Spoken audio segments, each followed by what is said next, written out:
सच से सामना, the nation first पर मनोज मस्ताना के साथ।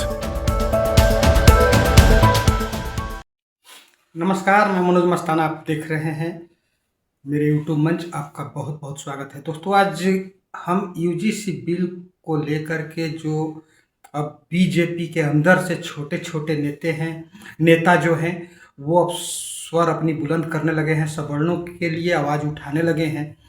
उस यूजीसी बिल जो केंद्र सरकार का काला कानून है सवर्णों के लिए, जिस सवर्णों के दम पर सत्ता में ये राज करते हैं और उसी सवर्ण का ये शोषण करने के लिए काला कानून बनाते हैं।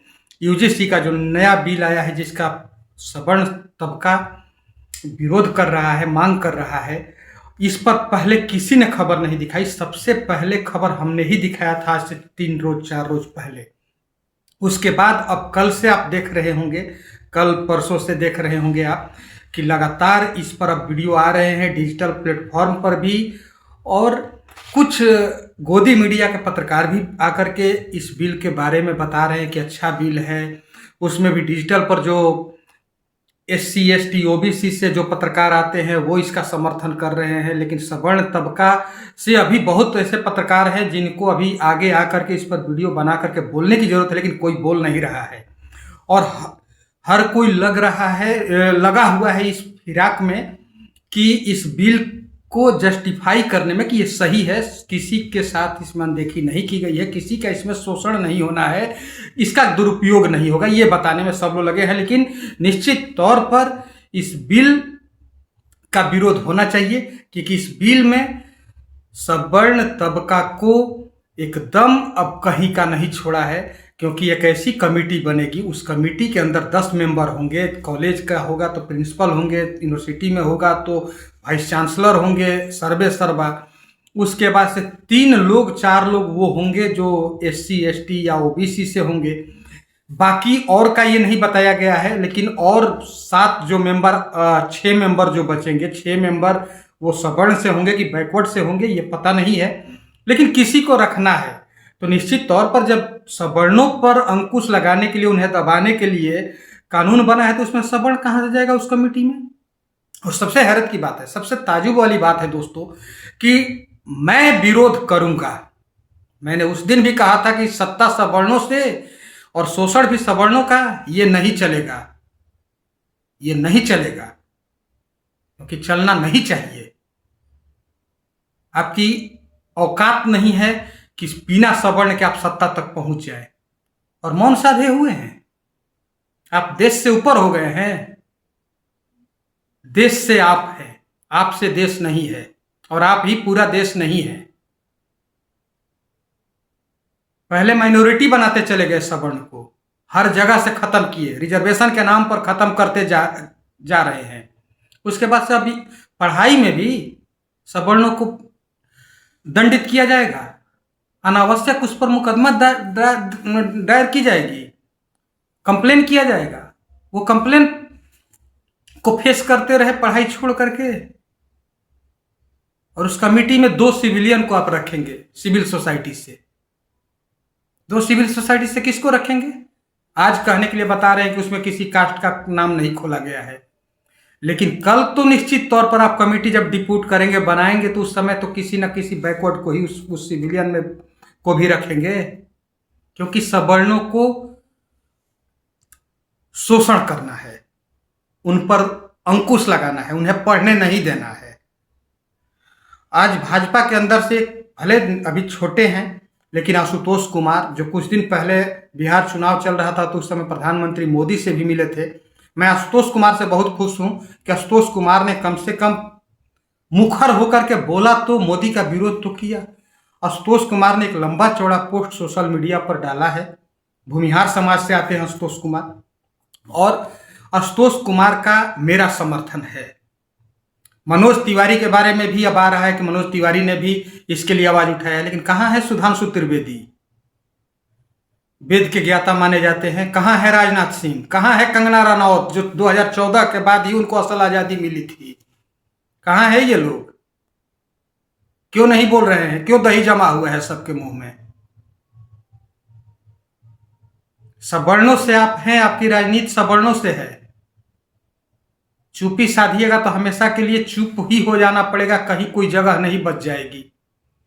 इसलिए इसमें बोलना होगा और इस काले कानून को वापस लेना होगा। यूजीसी का जो नया बिल आया, ठीक है, सुप्रीम कोर्ट रोहित, आपको बताया पहले की वीडियो में, आप हमारा जा करके देख सकते हैं, हम पूरी कहानी बताए थे कि रोहित वेमुला की जो सुसाइड हुई थी वहां से ये शुरू हुआ था। उसके बाद सुप्रीम कोर्ट ने एक ऑर्डर पास किया था, एक आदेश दिया था, एक निर्देश दिया था कि ऐसे शिक्षण संस्थानों में इस तरह का कानून बनना चाहिए जिससे जो समानता दिखाए। समानता का मतलब ये नहीं है, आप सबसे ज्यादा चीज यहां पर ये लगा है कि ओबीसी को उठा करके SC ST में शामिल कर दिया गया है। दोस्तों, बिना देर के वीडियो ज्यादा लंबा करने से कोई मतलब नहीं बनता है। मैं तुरंत इस मुद्दे पर आता हूं और मैं कह रहा हूं कि मैं सवर्ण के जितने भी नेता हैं, आज भी स्टेट में देखिए, सेंटर में देखिए, आज भी संसद के अंदर सवर्णों की संख्या ज्यादा है, फिर भी सब चुप है। मैं किसी पार्टी का नहीं कर रहा हूं, बीजेपी का नहीं कर रहा हूं। क्यों विपक्ष के पार्टी के सवर्ण नेता को आवाज नहीं उठाना चाहिए? क्यों सबके मुंह में दही जमा हुआ है? किस दिन के लिए आप राजनीति करते हैं? सवर्णों का मर्दन होते रहे और आप सत्ता तक पहुंचेंगे और सत्ता हथिया करके राज करेंगे। इसी के लिए आपको चुन करके भेजा गया है, वोट दे करके, कि सवर्णों के ऊपर जब कोई ज्यादती हो कानून बनाया जाए, सवर्णों को एकदम नीचे दिखाने के लिए। एक तो ऐसे ही हाशिया पर आप खड़ा कर दिए हैं 11 सालों में, सवर्णों को कहीं नहीं छोड़े हैं आप सवर्ण को। उसके बाद से पढ़ाई पर भी, बच्चों के ऊपर भी इस तरह का कानून लगा दिए। आपको लगता है क्या कि इस कानून के बाद कोई सवर्ण का बच्चा जाएगा कहीं इंस्टीट्यूशन में, किसी कॉलेज में, किसी संस्थान में, वो पढ़ पाएगा और उसे टॉर्चर नहीं किया जाएगा? आपको लगता है? मुझे नहीं लगता है कि कोई पढ़ पाएगा। आइए हम आशुतोष कुमार की पूरी जो लिखे हैं उसको हम आपको सुना रहे हैं दोस्तों, आपको बता रहे हैं। आशुतोष कुमार ने पोस्ट किया है, कल पोस्ट किया है। उन्होंने लिखा है, कभी SC ST एक्ट पर सुप्रीम कोर्ट के आदेश को पलट दिया जाता है तो कभी यूजीसी के संशोधन कर देश के 46 करोड़ सवर्णों के खिलाफ नए कानून बनाए जाते हैं। हर रोज सवर्णों को प्रताड़ित करने के लिए इस देश में नई नीतियां लाई जा रही है और अंधे कानून बनाए जा रहे हैं। हैरानी की बात तो यह है कि जिस संसद भवन में यह काले कानून बनाए जा रहे हैं, उस संसद भवन में सैकड़ों की संख्या में उसी सवर्ण समाज के आने वाले सांसद नपुंसकों की तरह चुपचाप बैठे और ताली बजाते नजर आते हैं। बहुत बड़ी बात आशुतोष कुमार ने लिखी है। जब SC ST एक्ट पर अध्यादेश लाया जा रहा था तब भी ये चुप रहे और ताली बजाकर समर्थन करते रहे। अब यूजीसी में सवर्ण छात्रों के खिलाफ नए कानून लाए गए, तब भी ये मौन रह करके समर्थन में हस्ताक्षर कर दिए। क्या फायदा ऐसे नपुंसक संसदों का? अब चाहे ये 100 की संख्या में रहे या 1000 की, इनसे समाज का क्या भला हो सकता है? इनसे समाज का क्या भला हो सकता है? हमारे बच्चों का गला उसी लोकतंत्र के मंदिर में घोटा जा रहा है जिस लोकतंत्र के मंदिर में पुजारी बना करके आपने इन्हें दिल्ली भेजा है। बाहरी मुगल आक्रांताओं के खिलाफ लड़ने के लिए आपने 12 साल के बेटों को हमारी छतरानियों ने तिलक लगाकर जंगे मैदान में भेज दिया था।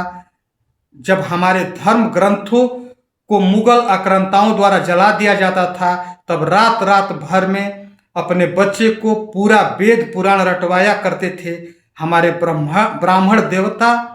तब जाकर के हमारा देश और धर्म बचा है और हमारा बचा है। और आज हिंदू राष्ट्र बनाने के नाम पर हिंदुत्व को सबसे मजबूत ध्वजवाहक सवर्णों को ही मिटाने की साजिश रची जा रही है। एक एक शब्द बड़ी ध्यान से सुनिएगा। बहुत ही कठोर हमला किया है आशुतोष कुमार ने आज प्रधानमंत्री मोदी पर, जिसे आपको सुनना चाहिए। इस देश की आजादी में सर्वाधिक योगदान देने वाले गरीब दलितों को बसाने के लिए लाखों एकड़ जमीन दान में दे देने वाला, इस देश के सर्वांगीण विकास के लिए अपना सर्वस्व न्यौछावर कर देने वाला सवर्ण समाज आज अपने द्वारा संवारे गए देश में ही दोयम दर्जे का नागरिक माना जाने लगा है। वोट बैंक के चक्कर में यदि ऐसी ही स्थिति बनी रही तो जो सवर्ण इस हिंदुस्तान में सबसे अधिक प्रेम करते हैं, बहुत जल्द हिंदुस्तान के वही सवर्ण सड़कों पर अलग देश सवर्णिस्तान बनाने की मांग करते हुए दिखाई देंगे।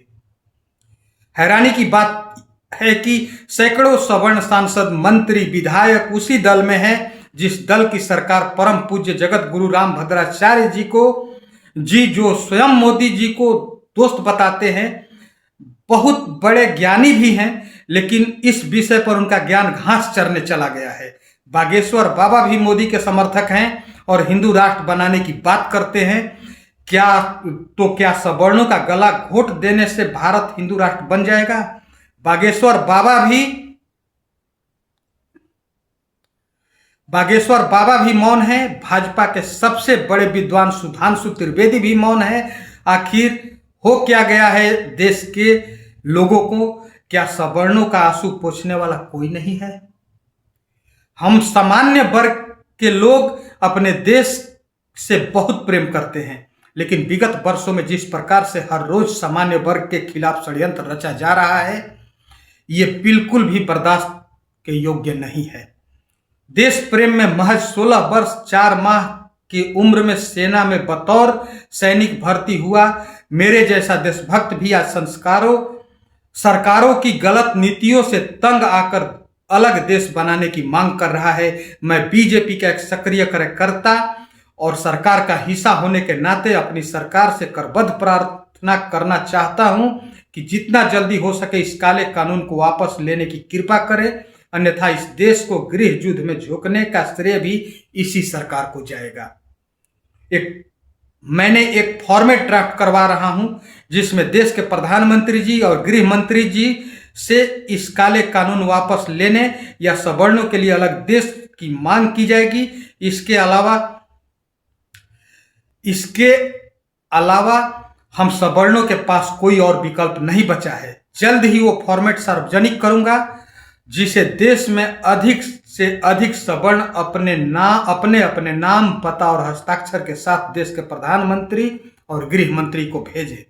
मैं भाजपा परिवार और सरकार का हिस्सा होकर भी इस काले कानून का विरोध कर रहा हूं और करता रहूंगा।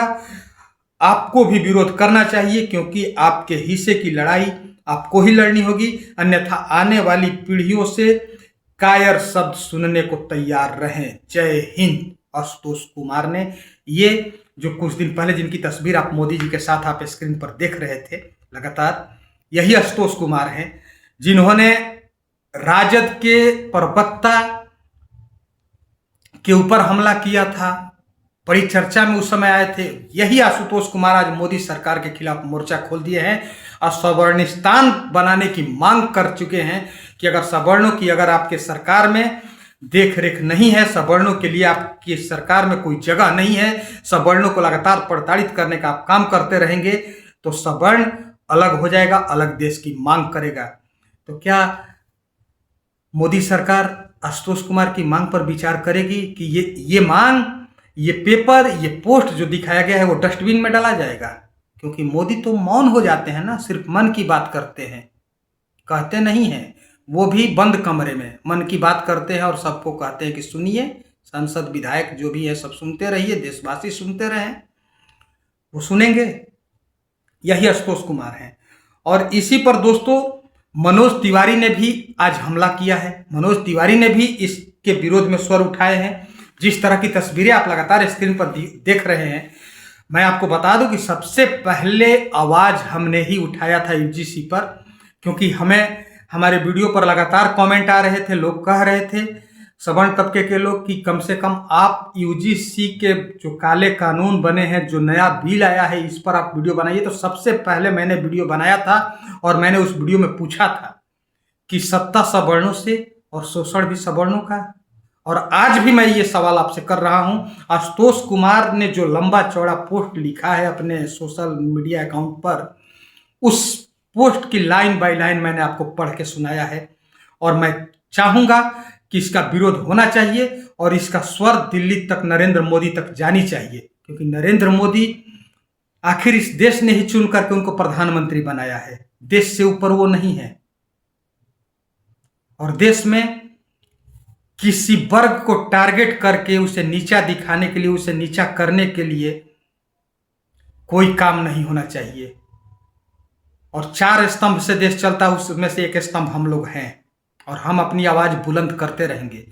यूजीसी बिल का विरोध होना चाहिए और इस बिल के विरोध करने वालों के साथ मैं खड़ा हूं, क्योंकि समानता का अधिकार होना चाहिए किसी का भी। मैं ये नहीं कहता हूं, मैं इस चीज का समर्थन नहीं करता हूं। रोहित वेमुला के साथ जो हुआ वो गलत हुआ, मैंने पहले भी बताया है वीडियो में, आज भी मैं कह रहा हूं कि अगर सवर्ण के साथ ये बिल हटा भी लेती है सरकार, तो सवर्ण के जो कुछ छात्र होंगे वो अगर उस तरह की ज्यादती करते होंगे तो नहीं करना चाहिए, उन्हें दंडित करना चाहिए, उनके ऊपर FIR होना चाहिए। मैं इसका समर्थन नहीं करता हूं कि आप अदर कास्ट के छात्रों के साथ अन्याय करें, उन्हें टॉर्चर करें, ये नहीं होना चाहिए, उनके साथ भेदभाव करें, ये नहीं होना चाहिए। लेकिन कानून बना करके अगर विगत दिनों में पास्ट में इस तरह की घटनाएं अगर हुई होंगी, आज कानून बन जाएगा तो इस बात की गारंटी नरेंद्र मोदी लेंगे क्या कि सवर्ण के स्टूडेंट को टारगेट करके उन्हें फंसाया नहीं जाएगा, उन्हें टॉर्चर नहीं किया जाएगा? इस बात की गारंटी लेंगे? कोई लेगा? क्यों चुप है संबित पात्रा, भाजपा के विद्वान कहे जाने वाले? राजनाथ सिंह क्यों चुप है? क्यों चुप है कंगना रनौत? क्यों चुप है योगी आदित्यनाथ? क्यों चुप है आनंद मिश्रा? क्यों चुप है राहुल सिंह? क्यों चुप है गिरिराज सिंह, जो मुसलमानों को हर बात में पाकिस्तान भेजते रहते हैं? सवर्णों को कहां भेजवाएंगे गिरिराज सिंह? क्यों चुप है? क्यों नहीं बोल रहे हैं? क्यों नहीं इनकी जुबान खुल रही है? चलिए, देर से ही सही, मनोज तिवारी ने कुछ तो कहा। मनोज तिवारी को अंतरात्मा तो जगी कि हमारे आने वाली पीढ़ियों के साथ गलत होने वाला है, वो पढ़ाई नहीं कर पाएंगे, नौकरी तो उन्हें मिल नहीं रही थी, अब पढ़ाई नहीं करने वाले हैं, तो क्यों ये सब चुप है? बहरहाल आप सबसे गुजारिश है कि इस वीडियो को अधिक से अधिक फॉरवर्ड करिए ताकि नरेंद्र मोदी के कान तक की आवाज पहुंचनी चाहिए और उस बिल को वापस लेने के लिए उन्हें सोचने पर विवश होना पड़े। इसके लिए जरूरी है कि इसे अधिक से अधिक आप शेयर करिए, फॉरवर्ड करिए और अपनी राय कमेंट में जरूर दीजिए। बहुत बहुत धन्यवाद। नमस्कार।